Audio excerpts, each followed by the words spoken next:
Hello students. तो आज हम बात करते हैं एंगल मॉड्यूलेशन की एक और कैटेगरी की, दैट इज़ फेज मॉड्यूलेशन। इससे लास्ट लेक्चर में हमने बात की थी फ्रीक्वेंसी मॉड्यूलेशन की। Basically as we know, angle modulation is divided into two parts, frequency modulation and phase modulation. So frequency modulation, जिसमें कि हम कहते हैं कि हाई फ्रीक्वेंसी कैरियर की फ्रीक्वेंसी वेरी करती है according to instantaneous value of message signal, and another one phase modulation, जिसमें हाई फ्रीक्वेंसी कैरियर का ही फेज वेरी करता है according to instantaneous value of the message signal. So phase modulation basically described as the process of varying phase of carrier wave according to instantaneous value of the message signal. Now जैसा मैंने आपको पहले भी explain किया था कि basically angle modulation की ही ये दोनों पार्ट हैं, and as we know that angle is actually given by omega t plus phi. So it consists of both frequency and phase. So that means if you vary any one of them, automatically the angle will vary, and so they both comes under the category of angle modulation. So यहाँ हम बात करेंगे phase modulation की. But before we begin with the mathematics of phase modulation, हम इससे पहले देखते हैं कि how do we represent phase modulation, क्योंकि अक्सर ये देखा गया है कि स्टूडेंट्स इस चीज़ में बहुत ही कंफ्यूज रहते हैं कि how do we represent frequency modulation, how do we represent phase modulation. और अगर आप किसी बुक में आप इन दोनों को कंपेयर करो, देन यू विल फाइंड कि बोथ आर सिमिलर. आपको ऐसा कोई डिफरेंस महसूस ही नहीं होगा कि कौन सा फ्रीक्वेंसी मॉड्यूलेशन है, कौन सा फेज मॉड्यूलेशन है. तो यहाँ पर आपको ये चीज़ एग्जैक्ट पता होनी चाहिए कि how do we represent the phase modulation and how it is graphically different from the frequency modulation. तो सबसे पहले we have taken a wave, this is message signal, this is carrier wave. As you can see कि frequency of carrier wave is higher than the frequency of message signal. So now we will talk about the phase modulated wave. So first basic concept, that the amplitude of the phase modulated wave is same as that of amplitude of carrier. That means अगर ये plus VC और minus VC है तो यहाँ भी ये plus VC और minus VC ही होगा, ऐसे. So for example this is phase modulated signal. अब यहाँ पर एज यू कैन सी कि मैंने इस चीज़ को हमने कैटेगराइज किया है वेव को अलग अलग पॉइंट्स में, अलग अलग पोर्शन में. जैसे अगर मैं इनका नेमिंग करूँ A, B, C and D.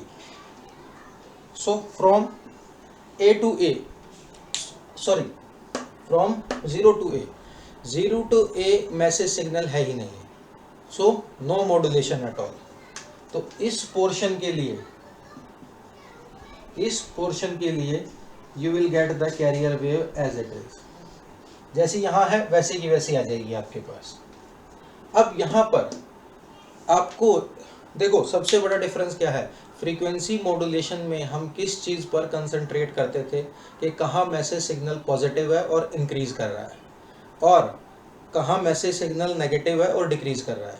यहाँ पर हम ये चीज़ नहीं देखेंगे, रादर हम किस चीज़ पर कंसंट्रेट करेंगे कि कितने पैच, कितने टाइम, कितने पोर्शन के लिए मैसेज सिग्नल इंक्रीज कर रहा है और कितने पोर्शन के लिए मैसेज सिग्नल डिक्रीज कर रहा है.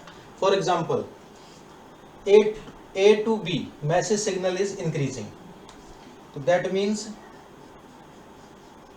इस पोर्शन के लिए आपकी फ्रीक्वेंसी इंक्रीज हो जाएगी in comparison to this.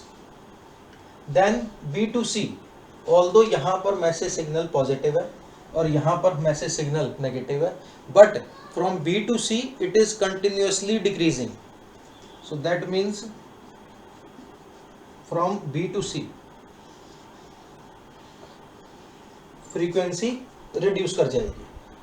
Then from C to D again C negative portion है, D पॉजिटिव पोर्शन है, but from C to D message signal is increasing, so the frequency will increase like this, and then again from D it is decreasing, so it will decrease and so on. तो ऐसे हम phase modulation को graphically represent करते हैं. That means I am explaining it again. Frequency modulation में FM में आपको ये कंसिडर करना है कहाँ मैसेज सिग्नल पॉजिटिव है तो फ्रीक्वेंसी इंक्रीज हो जाएगी, अगर मैसेज सिग्नल नेगेटिव है तो फ्रीक्वेंसी डिक्रीज हो जाएगी. लेकिन फेज मॉड्यूलेशन में आपको वो पैच उस टाइम पीरियड के लिए इस चीज़ को कंसिडर करना है कि इस पैच में इस टाइम पीरियड के लिए अगर मैसेज सिग्नल इंक्रीज कर रहा है देन फ्रीक्वेंसी इंक्रीज हो जाएगी, जिस पैच के लिए डिक्रीज कर रहा है वहाँ डिक्रीज हो जाएगी, and so on. So this is the basic graphical concept of phase modulation. So that कि आप लोग अगर कहीं दोनों ग्राफिकल रिप्रेजेंटेशन को एक साथ देखो एफएम की और पीएम की, then you do not get confused कि which one is FM and which one is PM, क्योंकि दोनों में ही फ्रीक्वेंसी वेरी होती है आपकी, एफएम में भी और पीएम में भी. अब कुछ लोगों को या कुछ स्टूडेंट्स को यहाँ ये बहुत कन्फ्यूज़न रहता है कि सर अगर हम फेज मॉड्यूलेशन की बात कर रहे हैं then why the phase is not varying, why frequency is varying. क्योंकि उनको ऐसा लगता है कि phase modulation varying, phase modulation में फेज वेरी करने का मतलब है कि फेज में कोई चेंज आना चाहिए, 180 degree, 90 degree, 180 degree, anything. But ऐसा नहीं होता हमेशा. देखिए अगर सिग्नल आपका साइनोसॉइडल है, कंटिन्यूस है, तो फिर आपकी फ्रीक्वेंसी वेरी करेगी. फ्रीक्वेंसी में वेरिएशन ऑटोमेटिकली फेज में वेरिएशन दे देगा. बट अगर यही सिग्नल आपका स्क्वायर फॉर्मेट में हो जाता है, that means there is abrupt change, then you can say कि there is a phase change. For example अगर मैं यहाँ मैसेज सिग्नल ही चेंज कर दूँ आपका, I am saying that the message signal is something like this, in this way, this is my message signal.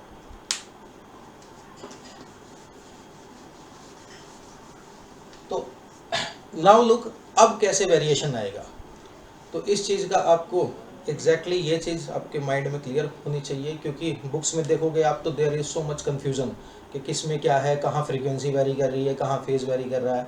That is why I am explaining it कि अगर आपका message signal में abrupt change है, that means जैसे इस point पर ये auto simultaneously positive से नेगेटिव जा रहा है, ऐसे ऐसे कंटिन्यूअस या ग्रेजुअली साइनोसॉइडल फॉर्मेट में नहीं है, तो क्या होगा,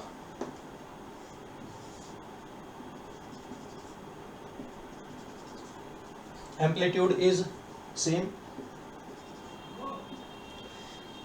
जहां तक मैसेज सिग्नल है ही नहीं, that means for this portion where m t is equal to 0, वहां तक जैसे मैंने पहले भी बताया आपको हाई फ्रीक्वेंसी कैरियर में कोई चेंज नहीं आएगा,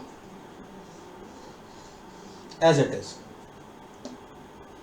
जैसे ही आपके पास ये चीज आएगी कि ये 0 से एकदम पॉजिटिव आ गया है, राइज पीक, तो अब ये हाई फ्रीक्वेंसी कैरियर जो नाउ यू कैन सी यहाँ जाकर आपका एंड हो रहा है, तो that means it should be like this, A continuous wave. But ये यहाँ पर it will show a phase difference of 180 degree. That means ये ऐसे आ जाएगा आपके पास.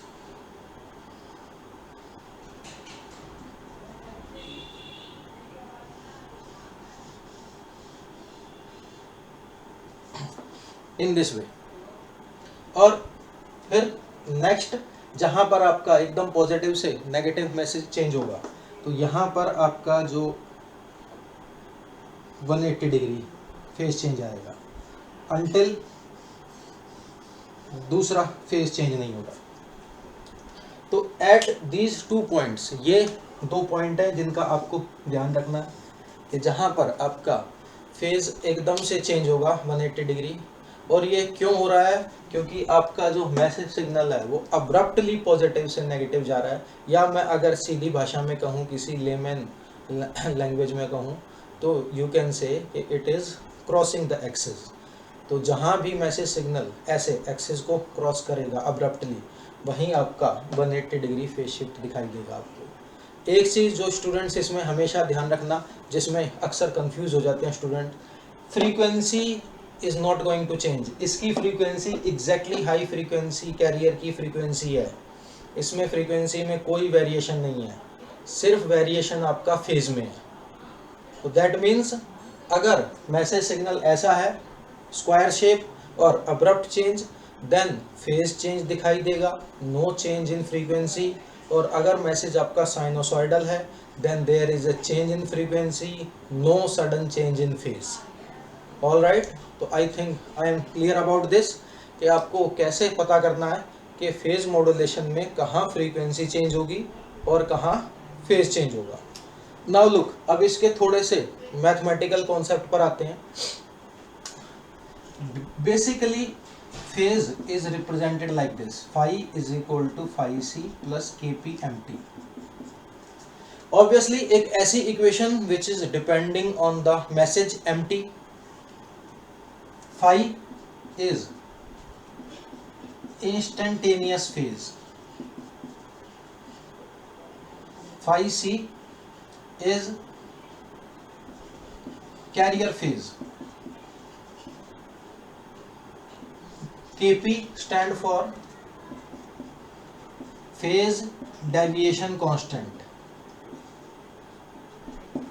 and mt is nothing but message signal। तो पहले तो आपको ये एग्जैक्टली जो इसकी टर्मिनोलॉजी है वो समझ में आनी चाहिए कि इंस्टेंटेनियस फेज, एक्चुअली जब भी आप पीएम की हम बात करते हैं तो बेसिकली जैसे हम कह रहे हैं फेज चेंज हो रहा है कैरियर का मैसेज के अकॉर्डिंग, तो दैट मीन्स इंस्टेंटेनियस फेज की अलग अलग वैल्यूज़ हैं।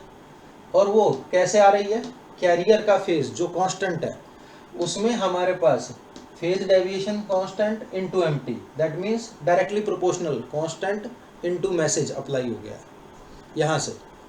नाउ लुक, अब यहाँ पर इफ आई से कि empty is sinusoidal Vm cos omega mt, for convenience हम सिंपल एक्सप्रेशन अज्यूम करते हैं।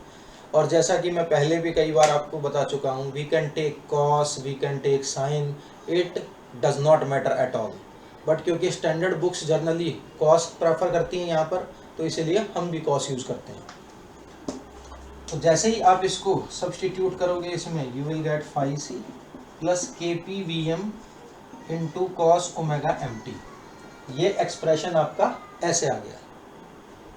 अब यहाँ पर एज वी नो कि इस कॉस की मैक्सिमम वैल्यू कितनी होती है +1 और मिनिमम वैल्यू कितनी होती है -1। तो therefore phi is equal to phi c plus kpvm ऐसे।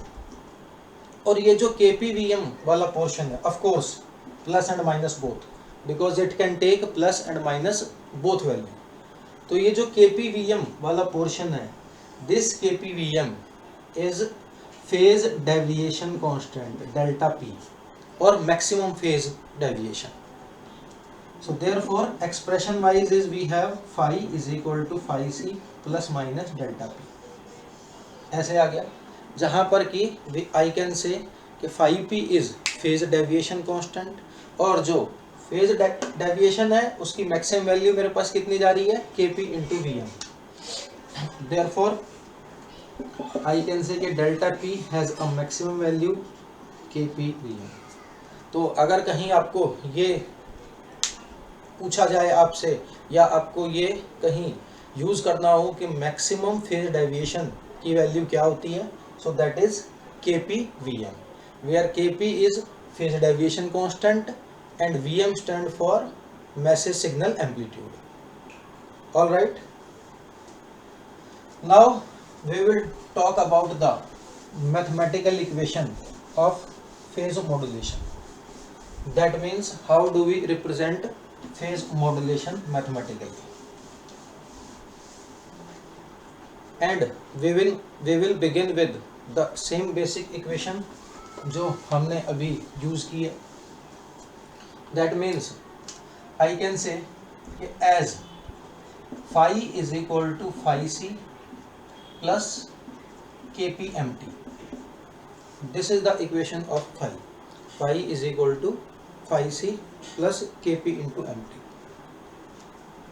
Now we will assume that Vpm represent the phase modulation. So Vpm is given by Vc sin omega ct plus phi. ऐसे आ जाएगा. और exact it is like this, Vc sin theta. Vc ही क्यों आएगा? क्योंकि अभी मैंने जैसे आपको ये चीज़ एक्सप्लेन की कि फेज मॉड्यूलेशन में कैरियर का एम्पलीट्यूड चेंज नहीं होता, इट इज़ Vc, तो amplitude is same Vc sin theta. अब थीटा की जगह we will replace omega ct plus phi, और this phi value is substituted over here.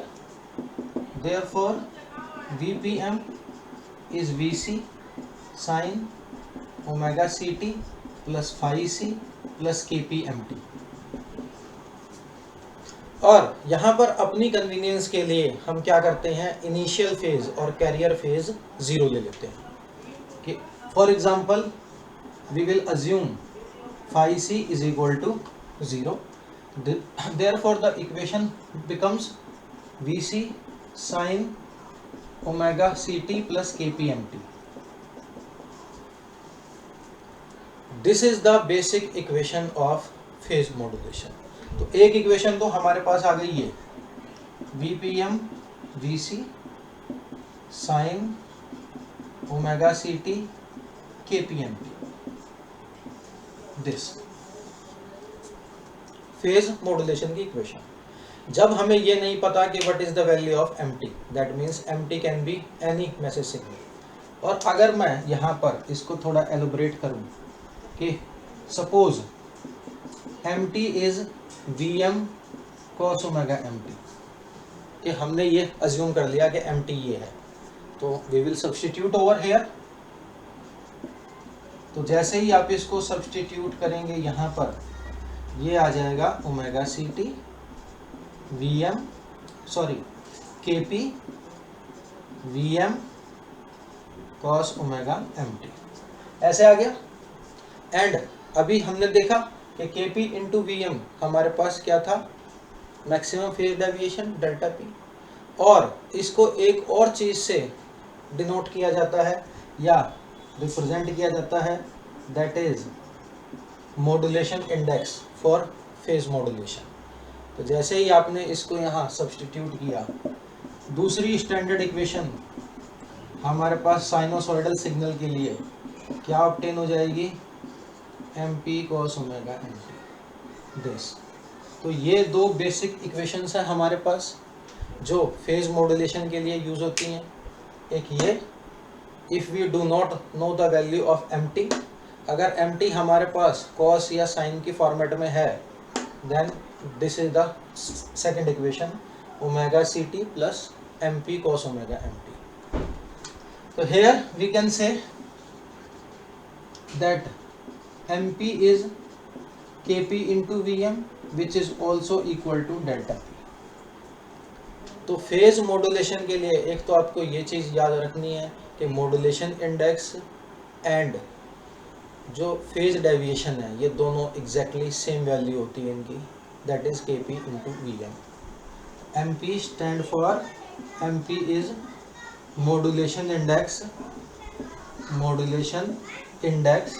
For P M and which is exactly equal two phase deviation. सो दोनों के P into V M. इस चीज़ को I am repeating it again क्योंकि इसमें students बहुत confuse हो जाते हैं. एफ एम के लिए जो हमारे पास फेज मॉड्यूलेशन इंडेक्स है और फ्रीक्वेंसी डेविएशन है वो दोनों अलग अलग हैं. फेज मॉड्यूलेशन के लिए हमारे पास जो मॉड्यूलेशन इंडेक्स है और जो फेज डेविएशन है वो दोनों exactly same. So this is all about phase modulation. So students, this is all for today, and video को लाइक और चैनल को सब्सक्राइब करना ना भूलें। Thank you very much. हम आगे मिलेंगे एक ऐसे ही नए टॉपिक के साथ। Thank you very much.